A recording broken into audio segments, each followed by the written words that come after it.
নমস্কাৰ প্ৰিয় দৰ্শক, অন্য এটা ভিডিঅ'লৈ মই শুনিতে আপোনালোক সকলোকে স্বাগতম জনাইছোঁ। আশা কৰোঁ আপোনালোক সকলোৱে ভালে আছে। আজি মাছৰ ৰেচিপি এটা লৈ আহিছোঁ। আপোনালোকে ইতিমধ্যে স্ক্ৰীনশ্বট দেখিছে মই যিখিনি ইনগ্ৰিডিয়েণ্টছ লৈছোঁ, আৰু এইফালে মাছ লৈছোঁ। আপোনালোকে দেখিছে প্লেটখনত এয়া চিলভাৰ মাছ হয়, লোকেল মাছ। মই 4 পিচ লৈছোঁ, বেছি লোৱা নাই, আমাৰ যিহেতু সদস্য কম। আৰু এইফালে মই পিঁয়াজ লৈছোঁ, আদা দুটা, কণ বিলাহী লৈছোঁ, এইটো অপশ্যনেল হয়, নল'ব পাৰে। শুকান জলকীয়া দুটা লৈছোঁ, আৰু এইফালে মই সৰিয়হ, মেইন ৰেচিপিটো আজি সৰিয়হৰে বনাম। এয়া গৰম পানী দিছোঁ, সৰিয়হত প্ৰায় আধা ঘণ্টামান আগতে তিয়াই থৈছিলোঁ। আৰু ইয়াতে মই অকণমান নিমখ দিছোঁ, কিয় জানেনে, যিহেতু সৰিয়হটো অকণমান তিতা হয়, নিমখটো দি এনেকৈ মানে মিক্সি জাৰতকৈ পেষ্ট বনালে তিতাটো কমি যায়। প্ৰথমতে মই এই গোটেইখিনি মিক্সি জাৰত দিম, দি ধুনীয়াকৈ পেষ্টটো এনেকৈ বনাই ল'ম। আৰু এইফালে মই মাছখিনিত নিমখ আৰু হালধিখিনি ভালদৰে মিক্স কৰি ল'ম। আৰু তাৰপিছত বাকীখিনি দেখাই আছোঁ, আপোনালোকে হাতৰে নাযাব। আৰু এয়া মই ৰেডি কৰিলোঁ, অকণমান পানী দিছোঁ, নহ'লে পেষ্টটো ভাল নহ'ব। আৰু বিলাহীৰ মই গুটিবোৰ পেলাই দিছোঁ, যিহেতু দুটা বিলাহী দিছোঁ, বেছি দিয়া নাই, আপোনালোকে নিদিব পাৰে। এতিয়া ধুনীয়াকৈ মই পেষ্টটো বনাই ল'ম। আৰু এইফালে মাছখিনিত নিমখ হালধি মই সানি লৈছোঁ। আৰু এইফালে চাওকচোন পেষ্টটো কিমান ধুনীয়া হৈছে। এনেকৈ সৰিয়হ মৈ টিপছত যদি তিয়াই থৈ দিয়ে নহয়, খুব স্মুথ হয়। এয়া চাওক, গৰম পানীত তিয়াই থ'ব লাগে, আৰু অকণমান নিমখ দিব লাগে। আৰু এইফালে মই ফ্ৰাই পেনখন উঠাই দিছোঁ। এতিয়া মই ইয়াতে মিঠাতেল দি দিম। আৰু এইফালে মই তেলখিনি দি দিছোঁ, তেল গৰম হৈছে। এতিয়া মাছকেইডোখৰ দি দিছোঁ।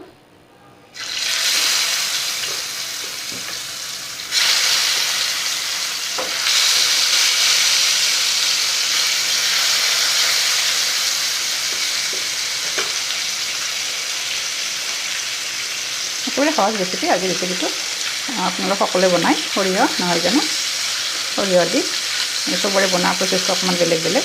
আপোনালোকে পিঁয়াজ নিদিলেও কোনো কথা নাই, কিন্তু মই দিছোঁ, সেইটো অপশ্যনেল হয়। মই আগতে কৈছোঁ আপোনালোকক নিজৰ পচন্দ মতে দিব।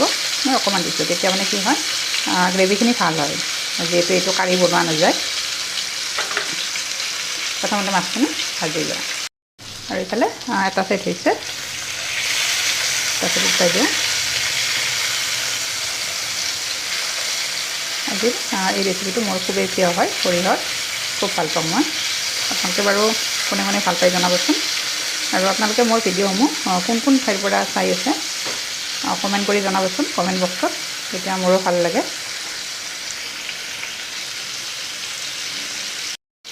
মাছখিনি মোৰ ফ্ৰাই কৰা হৈ গৈছে। এতিয়া মই মাছখিনি ইয়াৰ পৰা কাঢ়ি থৈ দিম।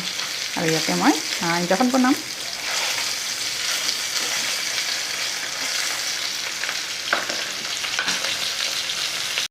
আৰু এতিয়া মাছখিনি মই ইয়াৰ পৰা কাঢ়ি থ'লোঁ। এতিয়া ইয়াতে মই আঞ্জাখিনি বনাম। প্ৰথমতে তেজপাত দি দিছোঁ, আৰু এইখিনি তেলতে বনাম, এক্সট্ৰাকৈ তেল দিয়া নাই। আৰু অকণমান গোটা জিৰা দিছোঁ। শুকান জলকীয়া নিদিওঁ, যিহেতু আগতে দিছোঁৱে পেষ্টটো বনাওঁতে। জলকীয়া দুটাৰ বহুত জ্বলা আছে। এতিয়া ইয়াতে অকণমান হালধি দি দিম।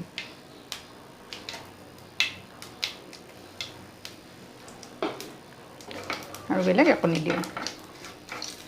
এতিয়া বনাই থোৱা পেষ্টটো মই ইয়াতে দি দিম।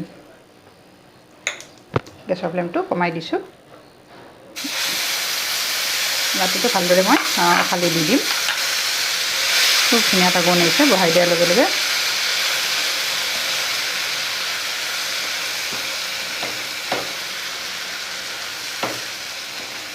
এতিয়া এইখিনি ভালদৰে লৰাই দিম। নিমখটো মই এতিয়া নিদিওঁ, যিহেতু পেষ্টটো বনাওঁতে দিছিলোঁ, আৰু সৰিয়হখিনি তিয়াই থওঁতে নিমখটো দিছিলোঁ। গেছৰ ফ্লেমটো অকণমান বঢ়াই দিছোঁ। এইখিনি ভালদৰে ভাজিব লাগিব, আৰু যিটো কেঁচা গোন্ধ থাকে, সেই গোন্ধটো নাইকিয়ালৈকে ভাজি থাকিম। আৰু এতিয়া মই বাতিটো অকণমান অখালি দি দিম। আৰু এটা মছলাখিনিৰ পৰা লাহে লাহে তেল নিগৰি আহিছে, এইখিনি হৈ গৈছে। এতিয়া গেছৰ ফ্লেমটো মই বঢ়াই দিম, যিহেতু মই এতিয়া গৰম পানী দি দিম ইয়াতে। ইয়াত আৰু বেলেগ মছলা একো নিদিওঁ।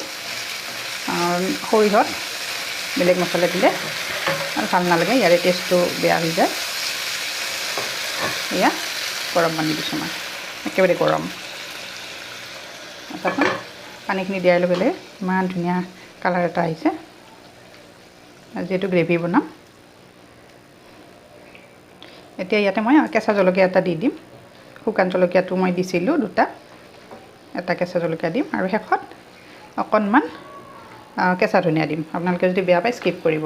মই মানে খুব ভাল পাওঁ কেঁচা ধনিয়াৰ গোন্ধটো, সেইকাৰণে দি দিম। আপোনালোকে মোৰ আজি ৰেচিপিটো চাই কেনেকুৱা পাইছে জনাবচোন কমেণ্ট বক্সত। আৰু যদিহে চাই ভাল পাইছে তেতিয়াহ'লে লাইক কৰিব আৰু এটা বিনামূলীয়া কমেণ্ট দি থৈ যাব। আৰু আপোনালোকে যদিহে মোৰ ভিডিঅ'সমূহ ইউটিউবত চাইছে কিন্তু এতিয়ালৈকে মোৰ চেনেলটো ছাবস্ক্ৰাইব কৰা নাই, মোৰ চেনেলটো ছাবস্ক্ৰাইব কৰি দিব আৰু কাষতে থকা বেল আইকনটো প্ৰেছ কৰি দিব। তেতিয়া মই নতুন নতুন ভিডিঅ' আপলোড কৰিলে আপোনালোকৰ তাত ন'টিফিকেশ্যন যাব আৰু আপোনালোকে ভিডিঅ'সমূহ লগে চাব পাৰিব। আৰু যদিহে ফেচবুক পেজত চাইছে, পেজটো ফ'ল' কৰা নাই, তেতিয়াহ'লে পেজটো ফ'ল' কৰি দিব। তাতো নতুন নতুন ভিডিঅ' আপলোড কৰিলে আপোনালোকে লগে চাব পাৰিব। এয়া চাওকচোন কিমান ধুনীয়া হৈছে। নিমখ জলকীয়াটো নিজৰ টেষ্ট অনুযায়ী দি দিব। আৰু এয়া চাওক খুব ধুনীয়াকৈ উতলিছে।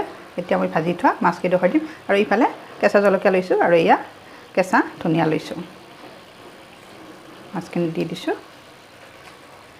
খুব ধুনীয়া এটা মানে গোন্ধ আহিছে, গোটেই কিটচেনটো আমোল মলাই গৈছে। আৰু এনেকুৱা এটা ৰেচিপি থাকিলে বেছি সময় ল'ব নোৱাৰে আৰু নহয় জানো। আৰু কালাৰটো চাওকচোন খুব ধুনীয়া এটা হালধীয়া কালাৰ আহিছে। আৰু প্ৰায় 1 মিনিটমান থকাৰ পিছত মই ধনিয়াখিনিও দি দিম, তেতিয়া গোন্ধটো আৰু ধুনীয়া হয়। আচলতে এই গ্ৰেভিখিনি মাছৰখিনিত এনেকৈ সোমাই থাকিব লাগে, তেতিয়া খুব টেষ্টি হয় আৰু এইখিনিৰ গোটেইখিনি ভাত খাব পাৰি। মই দুপৰীয়া সাজত এনেকৈ বনাইছোঁ।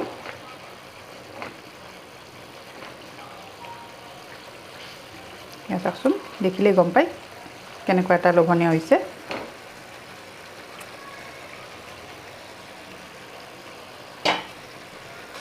আৰু এয়া চাওক মোৰ আঞ্জাখিনি হৈ গৈছে। এতিয়া মই কেঁচা ধনিয়াখিনি দি দিছোঁ ওপৰত।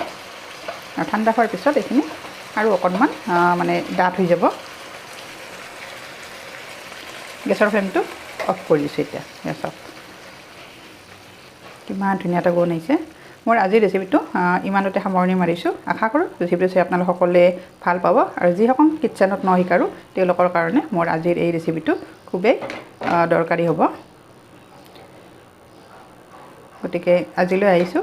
আকৌ এটি নতুন ৰেচিপি লৈ, নতুন টিপছ লৈ মই আপোনালোকৰ ওচৰত আহি আছোঁ। তেতিয়ালৈ ধন্যবাদ। চাওক ইমান ধুনীয়া এটা কালাৰো আহিছে।